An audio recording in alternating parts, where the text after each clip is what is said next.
സംസ്ഥാനത്തെ രണ്ടാമത്തെ ഹജ്ജ് ഹൌസിന്റെ നിർമ്മാണം കണ്ണൂരിൽ 1 വർഷത്തിനകം പൂർത്തിയാക്കുമെന്ന് മന്ത്രി വി അബ്ദുറഹ്മാൻ.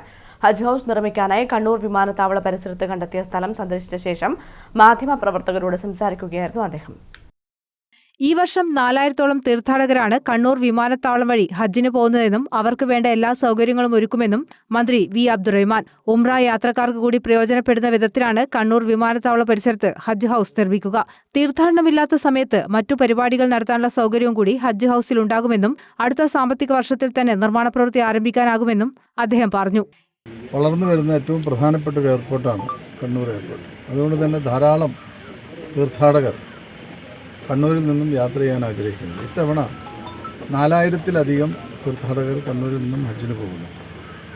അപ്പോൾ അവർക്ക് ഏറ്റവും കൂടുതൽ സൗകര്യങ്ങൾ ഒരുക്കുക എന്നുള്ളതാണ് ഗവൺമെൻറ് ഉദ്ദേശിക്കുന്നത്.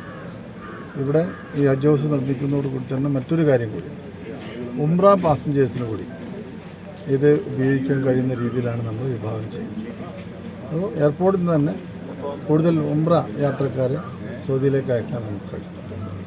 ഇതിന് പുറമെ നമ്മുടെ ചുറ്റുപുറത്തുള്ള ആളുകൾക്ക് എന്തെങ്കിലും ഫംഗ്ഷനൊക്കെ നടക്കാൻ വേണ്ടി ഈ ഹജ്ജും ഉംറയും ഇല്ലാത്ത സമയത്ത് അവർക്കും വാടക കൊടുത്താൽ ഹജ്ജ് കമ്മിറ്റിക്ക് ചെറിയ തോതിൽ വരുമാനം കിട്ടും.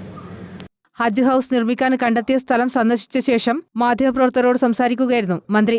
K Shailaja MLA, Kerala Hajj committee chairman Hussain Saqafi Chullikode, sub collector Karthik, Mattannur നഗരസഭാ chairman N Shajid, Keezhallur panchayat president KV Mini തുടങ്ങിയവർ പങ്കെടുത്തു. News bureau, Mattannur.